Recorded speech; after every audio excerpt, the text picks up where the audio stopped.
Good day, students. This is Dr. Mercado. Welcome to Accounting 1303, Introduction to Accounting 1. And in this chapter, we're going to be covering Chapter 10, which deals with accounting for sales and cash receipts. Now, before I begin with the actual problem that I'm going to be covering over Chapter 10, I do want to remind students to please read the chapter, okay? I've been getting some questions. Miss, I'm lost. But when I start inquiring, students have not read the chapter. They have not, gone over the information. The textbook does a wonderful job in explaining a lot of the things. It's just a matter of locating the sections that pertain to the specific problems that you are looking at. Okay, so it is critical that you read before you attempt any of your assignments. Now, in this chapter, we are going to be transitioning away from a service business now to a merchandising business. Okay, so chapters 1 through 6, we're mainly dealing with service types of businesses. You provide a service and you charge for it.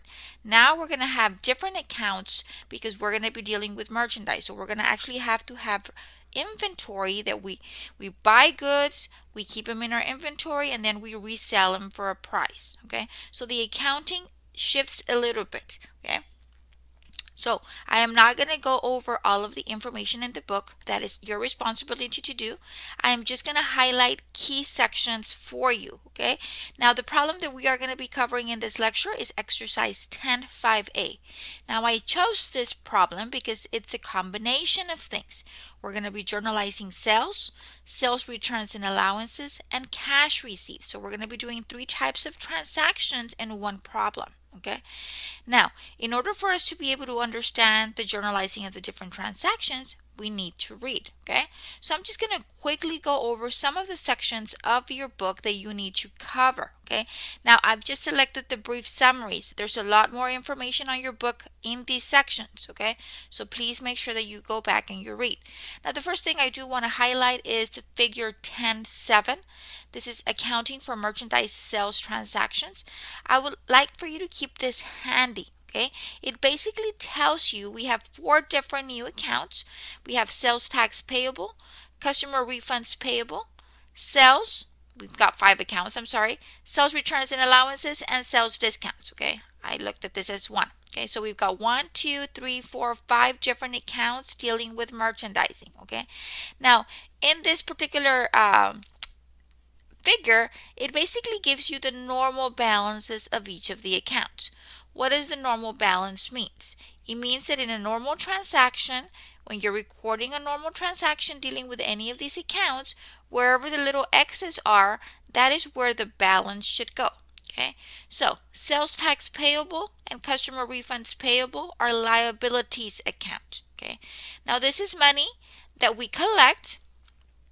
In some instances, for example, for sales tax payable, this money does not belong to us. We're going to have to pay it at a future point in time to another entity. We've got customer refunds payable. These are monies that's going to be returned to the customer. Okay, that's not money that belongs to us. So these are basically temporary holding accounts. We put the money in for a purpose and then we take it out to pay out our taxes or pay back our customers or whatever the case might be. Okay, so now whenever we record entries to these 2 types of accounts, we're going to be crediting the account. Okay, crediting, that is the normal balance of the accounts. Okay, when we record a sale, we make a sale, we're going to record that. Sales are revenue accounts. We're going to record that as a credit. Okay, anytime you sell something, you're going to record it as a credit. Okay, that's the normal balance of a revenue account, credits. Okay, when we have sales returns and allowances, okay, now this account is a contra revenue account. Okay, it's the opposite of a revenue account. We're going to debit the account. Sales returns and allowances are going to get debited. Sales discounts are going to get debited. Okay, so that way, if you don't know what do I need to do I need to debit, do I need to credit, if you look at this, it tells you, okay, if you're hitting the sales tax payable, you know you need to credit. If you're hitting sales, you need to credit. If you're hitting sales discounts, you need to debit. Okay, so it's kind of like a little map, and it tells you when you're recording your transactions what is it that you need to do. Okay, and eventually with time, as you continue to record all of these transactions, you're going to memorize this by heart. Okay, you're going to be doing it so many times that you're going to know it by heart. Okay, so that is very important. Now I'm going to shift over to some of the main categories that we're going to be dealing about. Okay, so we've got our sales account right here, which is a revenue account. The sales account is a revenue account used to record sales of a merchandise. Anytime you sell merchandise, you're going to record it under sales. Okay? The account is credited for the selling price of merchandise sold during the period. Okay? Okay.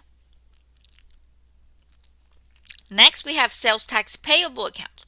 It says most states require retailers to collect sales tax on sales to final customers. Okay? So if we're selling goods, it is our responsibility to collect the sales taxes. When sales tax is imposed on the merchandise sold, a separate account for sales tax payable is kept.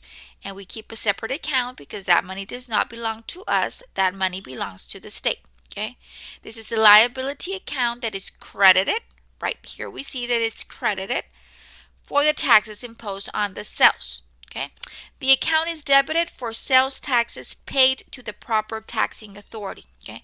So when we make sales to customers, we collect the sales taxes and we credit the account. Okay? Every month, every quarter, depending on the frequency of when you pay your sales taxes to the taxing entity, whenever you're getting ready to actually pay the taxes to the taxing entity, you take the money out by debiting the sales tax payable. Okay, that's what it says here. The account is debited for sales taxes paid to the proper taxing authority. Okay. It says a credit balance in the account indicates the amount owed to the taxing authority for taxes collected. Okay, so if you want to know how much money you're going to pay out, it's basically the balance on your sales tax payable account.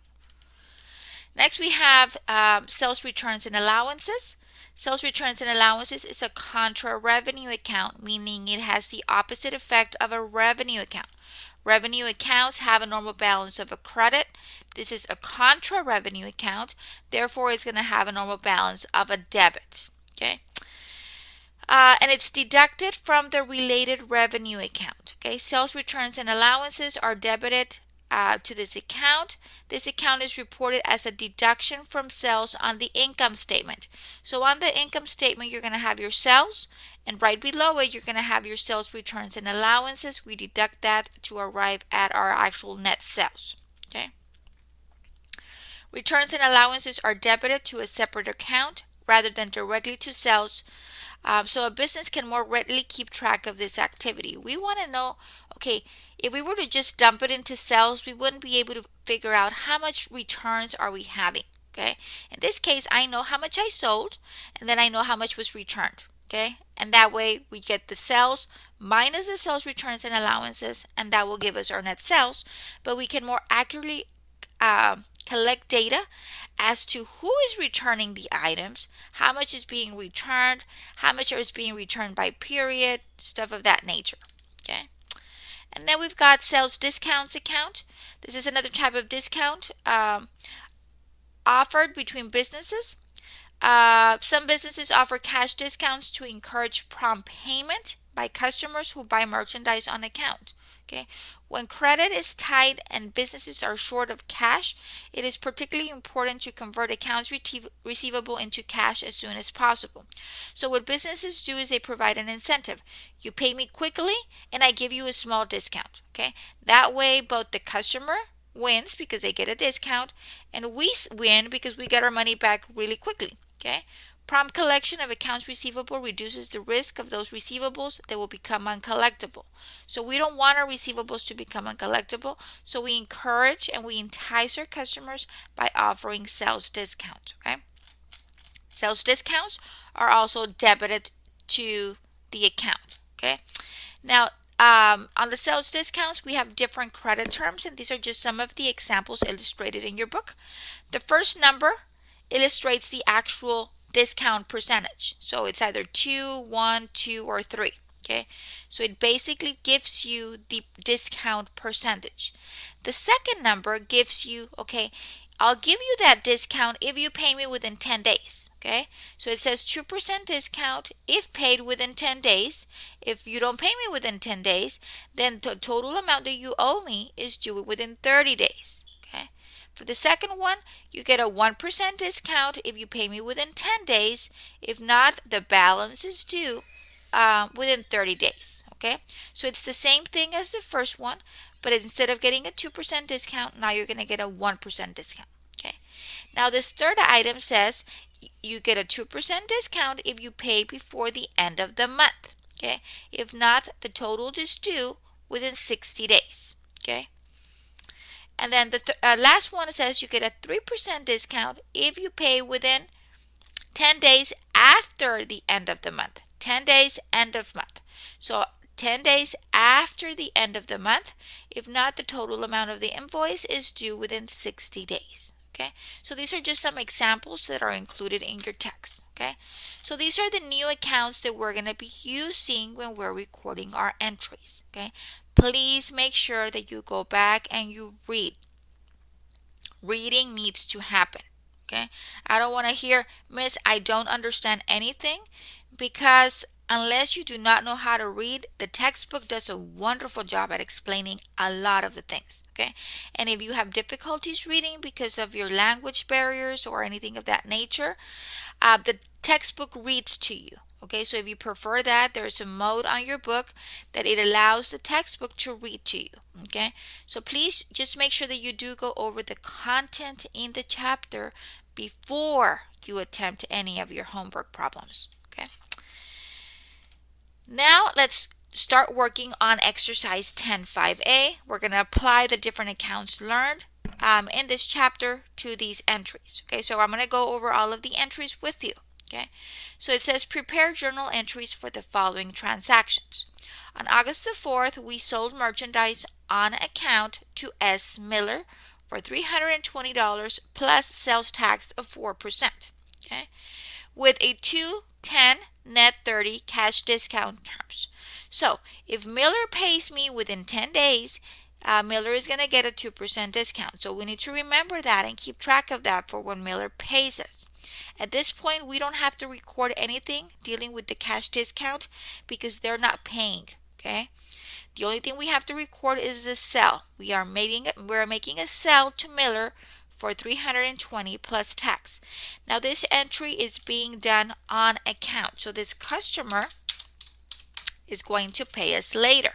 Okay, so the entry is being recorded August the 4th. Okay, we're going to go ahead and we're going to set up an accounts receivable. Okay, and we have to annotate who owes us this money. Miller does. Why do I have to keep track of this? Because in future problems, we're going to have to create subsidiary ledgers for our accounts receivable. Okay, so our accounts receivable general ledger keeps track of all of the money that is owed to us, but our accounts receivable ledger does not tell me who owes me money. It just tells me this is the total that is owed to the company.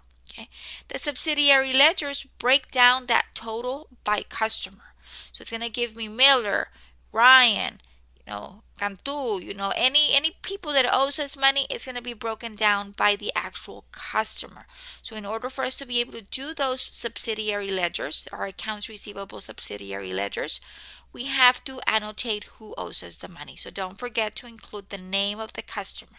Okay, now the problem says that we sold merchandise to Miller for $320 and we are charging a tax of 4%. So that means my taxes are $12.80. So $12.80, and I'm going to add that to my $320. Okay, I am going to collect from Miller $332.80. We're going to collect the total of the merchandise and the taxes. Okay, so that is what my accounts receivable is going to be set up for the total of the sale plus the sales tax. Now I'm going to go ahead and I'm going to record my actual sales. Okay, how much did you sell in merchandise? Well, the problem says that you sold merchandise for $320. Okay. Now, I would be using, just because I know all of this by heart, but if I didn't know it by heart, I would be using this to record my entries. Okay. So, sales gets credited. Okay. Accounts receivable is an asset. My normal balance of an asset is a debit. Okay. So it's very important that we use our graph right here. Okay. Now we also collected for our taxes, and we're going to put that in our sales tax payable account. How much did we collect for taxes? We collected $12.80. Okay. Let me make this there. Okay. So for those of you who missed it, how did I get $12.80? We sold merchandise for $320. I multiply it by 4%. That's my sales tax rate, and that gives me $12.80. Okay. When you are doing entries, debits must equal credits. Debits go first, credits follow. Okay. The debit should always be at the top. Okay. And then we're going to have a short description. We made a credit sale. Okay. So always make sure that your debits equal your credits. Okay. Let's move on to August the 6th. It says you sold merchandise on account to K Critek for $210 plus sales tax of 4%. So we made another sale on account, but for the Critek, there was no discount offered. Okay, so we're going to record the sale. If it's on account, I'm going to go ahead once again, set up my receivable, accounts receivable. This time is for K Critek. Okay. And the amount is $210. Okay, $210. And the tax is 4%. So I'm going to do 4%. So it's going to be $8.40 of taxes. I'm going to add my merchandise of $210. So the total amount that I'm going to collect from Critek is $218.40. Okay, it's the amount of the merchandise plus the taxes. Okay, then I record my sales. The amount of the sales is just for the merchandise. That is $210. And then I've got my sales tax payable. Okay, sales tax payable. This is the amount of the taxes. And remember, we had calculated our taxes of $210 times 4% of $8.40. So you see it's the same exact entry. We debit receivables, we credit sales, and we credit sales tax payable. The only thing that's changing are the dollar amounts because the sale of the merchandise is different. Okay. So that happened on the 6th. On the 10th, Miller returned merchandise purchased on August the 4th for $20 plus sales tax for credit. Okay. So Miller made a return. Some of the merchandise he didn't like or whatever the case might be. So he's returning $20 of merchandise. Now Miller has not paid us. So what we're going to do is we're going to give him credit back to the receivable for the return. Okay. So this is happening on August the 10th. Okay. So for August the 10th, we're going to go ahead and we're making a return. So let's look at our account here. If we're making a return, we're going to hit our sales returns and allowances, and that account is going to be debited. Okay. So my sales returns and allowances is going to be debited for the amount of the merchandise. How much merchandise is being returned? $20. Okay. Now, we also have to give him back credit for the sales taxes. Okay. It's like when you go to Target and you return something. They give you back the amount of the goods plus the taxes that you paid on those goods. The same thing here. I'm going to take out money from the sales tax payable. Okay. So when we sold goods to Miller, we put money into, we credited the sales tax payable. Okay. Now we're going to have to take money out of the sales tax payable to give it back to Miller. Okay. So how much are we going to take out? Well, the return is for $20 and the sales tax is 4%. So we're going to go ahead and we're going to take out 80 cents. Okay. To give back to Miller for the taxes. 80 cents. Okay. And I am going to credit my accounts receivable for S. Miller. I'm going to give Miller credit for the total of $20.80. Okay, so Miller no longer owes me $20.80 because they returned some goods. Okay, so if we look at this, Miller owed us $332.80, and now he made a return and we credited the accounts receivable for Miller for $20.80. So now Miller only owes me $312. Okay, so that happened on the 10th, and we're going to put here returned merchandise.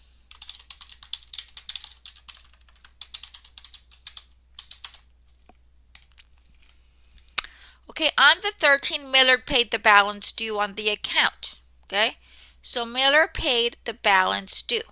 Now let's go back to the first transaction from Miller, which was on August the 4th, and it says here that if Miller pays within 10 days, Miller gets a 2% discount.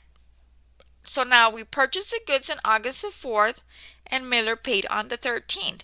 That is within the discount period. So that means that Miller is going to get a 2% discount. Okay? Okay, so now this is where it's going to get a little bit more complicated. Why?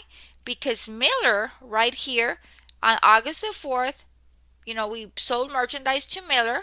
Then on the 10th, Miller had a return.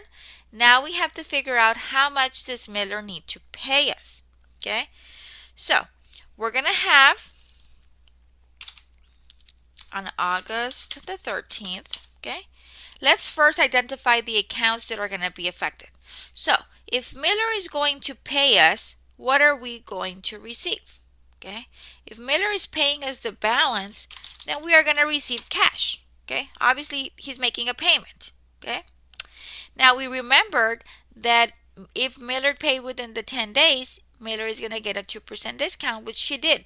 Okay, on her account, it says that Miller paid within the 10-day period, so then she's going to get a discount of 2%. So we're going to have a sales discount. Okay, and then we're going to clear out the accounts receivable balance for Miller, so that way Miller no longer owes us money. Okay, so these are the three accounts that are going to be affected. Okay, we're going to have our cash, our sales discount, and our accounts receivable for Miller. Okay, so first let's figure out how much Miller owes us. Okay, so the amount of the merchandise that Miller purchased on August the 4th was $320. Okay, so on the 4th, Miller purchased $320. Then on the 10th, Miller returned $20. So the actual amount of merchandise that is owed to us is $300 worth of merchandise. Okay, so we are going to apply the discount only on the amount of the merchandise. We do not include the taxes on the discount. We are just giving the discount on the merchandise total. So the amount of merchandise that is owed to me is $300. Yes, the first transaction is for $320, but let's not forget that return merchandise of $20. So the actual amount that is owed is $300. So I'm going to multiply that by my discount of 2%. Remember that first number is the percentage of discount. Okay, so 2%. So my discount amount is going to be $6. Okay, so my discount amount is going to be $6. And if we look back over here, discounts get debited for the amount. Okay, so discounts is going to be $6. Okay, now we had said that we purchased $320 of merchandise and then they made a return of $20. So Miller owed us $300. Okay, but we just figured out that Miller gets a discount of $6. So that means that the actual, okay, let me see, sorry about that. So we've got $320 minus $20. So we've got $300 of we've got $300 of actual merchandise. Now, let's do the calculation for the total, okay? Because the cash that we receive is going to include the taxes, okay? So, now let's do the calculation for our accounts receivable, okay? So, let's locate in our entries that we did to accounts receivable for Miller, okay? These are our two entries that were done to accounts receivable for Miller, okay? Because we need to calculate the receivable first so we can then figure out how much cash are we actually going to receive, okay? So let's get the calculator out, okay? So the first entry for accounts receivable to Miller was $332.80. Now that $332.80 included taxes, okay? And then we had a return of $20.80. That included taxes as well. So as of today, Miller owes me $312, okay? Now, it's $300 of merchandise and it's $12 of taxes, okay? That's the split, okay? Miss, how are you getting that, okay? The accounts receivable total is the total that is owed to us, including the sales and the sales taxes, okay? Why? Because we are responsible to collect the taxes. Now we need to break those two into categories. That's why we distribute them, okay? The amount of the sale, $320, and then we made a return of $20. So the actual amount of the merchandise is $300. And then on top of that, I collected $12.80 of taxes, and then I returned 80 cents of taxes. So that means I've collected $12 of taxes. So I've got $300 of sales and $12 of taxes, okay? So it's the $332.80 minus the $20.80. The amount that Miller needs to pay me to clear the receivable is $312. Now, from those $312, I've already calculated a sales discount only on the merchandise of $6, okay?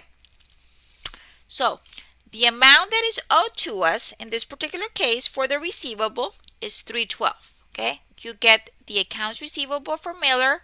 Any two entries that you have a debit and your credit, and that gives you your $312. So that amount is what we're going to put on your accounts receivable, okay? And we are going to clear out the receivable. So if we're going to clear it out, we're going to go ahead and we're going to credit it for $312, okay? So Miller owed us $312 for the sales and the taxes, okay? Now Miller is getting a discount of $6. So that means that the actual cash that we are going to receive is $306, okay?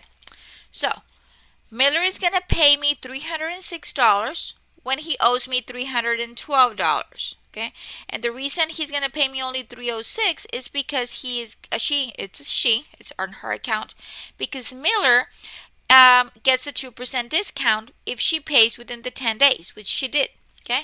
So then because she paid within the 10 days, she's going to get a discount of $6. So yes, I'm going to clear out the receivable for the $312, which is the total balance due on the account for Miller.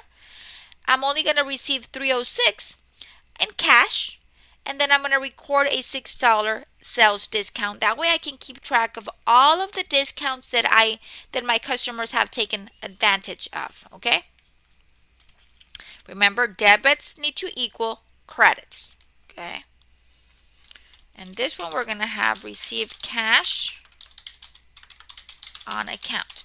So for this one, you always have to go back. Whenever it says, made a payment, you have to always go back and track the transactions for that customer. Do they have 1 or 2 or 3 transactions? It could be where they made 3 returns. Okay, you have to go back and track, okay, this is the purchase, return 1, return 2, return 3, and then you have to figure out what is owed to you. Okay, so it's keeping track of by customer. That is why we're introducing the name of the customer as well. Okay, that happened on the 13th. On the 15th, Kurtek returned merchandise purchased on August the 6th for $40 plus taxes. So now Kurtek made a return. Okay, so we've got August the 15th. Remember, when we have a return, we're going to go ahead and we're going to debit our sales returns and allowances. Okay, so sales returns and allowances is going to get debited. We're going to go ahead and we're going to debit our sales tax payable because we have to give back the customer the portion of the taxes associated with the return.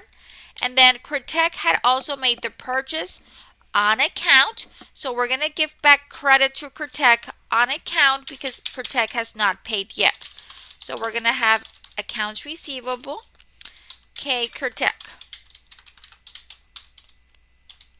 How do you spell Critech? Right there. There, Critech, okay? So these are the three entries that we're going to do. Remember, we're doing a return for Critech.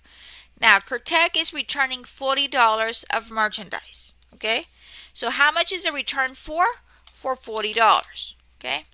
Now, on top of the $40 return, when Critech made this purchase, we charged Critech taxes on it. Now that Critech is making the return, we're going to give back the taxes for that portion of the return. So we've got $40 and the tax rate is 4%. So that's going to be $1.60 return for the sales taxes. Okay, so Critech is going to get back $40 for the merchandise and he's going to get back $1.60 for the taxes. Okay, and then I'm going to offset that to my accounts receivable. Okay, for the total. Okay, so I'm going to get my $40 plus my $160. So I'm going to go ahead and I'm going to give credit to Critech for $41.60, which means, you know what? Critech used to owe me $218.40, and I've just given him credit for $41.60, so he no longer owes me this. Okay, so that takes care of the 15th, and we've got returned merchandise. The last transaction we have is Critech paid the balance due on the account. Now, whenever it says paid, always locate the first transaction to the customer because the first transaction is going to tell you if there was a sales discount offer. If we look at Critech, it happened on August the 6th, and it basically says that we sold merchandise for $210 plus taxes. Okay, it doesn't say or it doesn't provide you information that a discount was offered. Okay, so Miller, it gives you the discount terms. That tells us a discount was offered. Critech did not get a discount offered. Okay, so we don't have to worry about discounts. All we have to worry now is just figuring out how much Critech owes us. So I'm going to go ahead and I'm going to locate my entries for Critech, and I'm going to highlight them in a different color. And I've got two entries to my accounts receivable for Critech. Okay, this is when we made the sale on account, and this is where we process the return. Okay, so now on August the 20th, Critech is paying us. So if Critech is paying us, what are we going to receive? We're going to receive cash. Okay, and we don't have a discount. In the case of Miller, we had three entries: cash, discount, and accounts receivable. In this case, we don't have the discount, so we're just going to have cash and accounts receivable in place. Okay.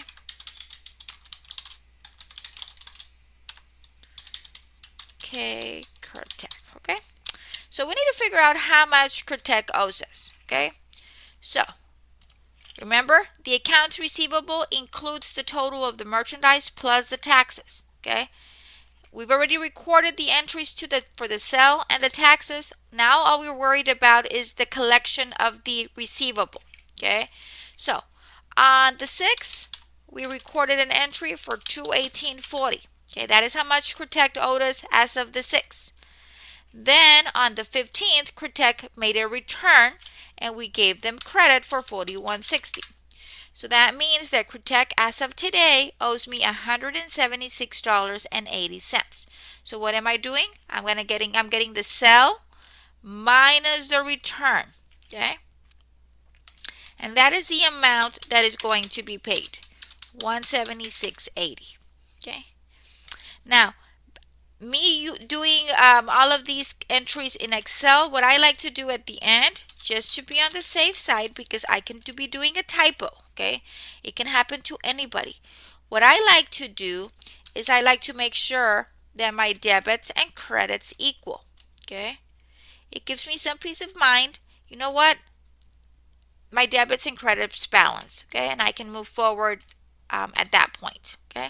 So that is just something I like to do to make sure, because I've had situations where students, they do the entries correctly, but they do a typo, they transpose a number, they miss a digit, and then they're out of balance. Okay? And this can help you figure out, hey, I made a mistake before you post this to your ledgers. Okay?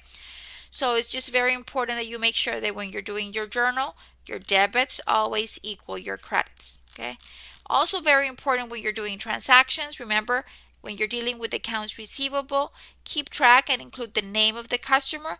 That way you can identify, okay, this is the sell and then this is the return. Okay. And you can do that for each of the customers. Okay. And as you're going to see during the chapter, we are going to be doing subsidiary ledgers, the accounts receivable subsidiary ledger.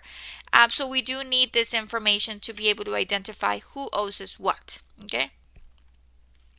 Like I stated, please, I know I sound like a broken record, but please make sure that you do read.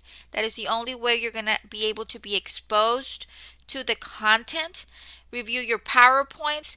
On your homework assignment, a lot of the problems have small clips. Show me how videos, look at those videos. Listen to my lectures that I record. That way they can provide you with some guidance. And if you have questions or concerns, please do not hesitate to contact me. Okay. 2 attempts are provided on your homework. I highly encourage students to utilize the 2 attempts. Okay. Accounting is not learned by listening. Okay. Accounting is learned by doing it. The more you practice, the more you do it, the better you're going to get at it. Okay. You're going to be more familiar, more comfortable with the accounts, with the entries. So please practice, practice, practice. Okay. That is it for this lecture. Until next time, have a wonderful rest of your day.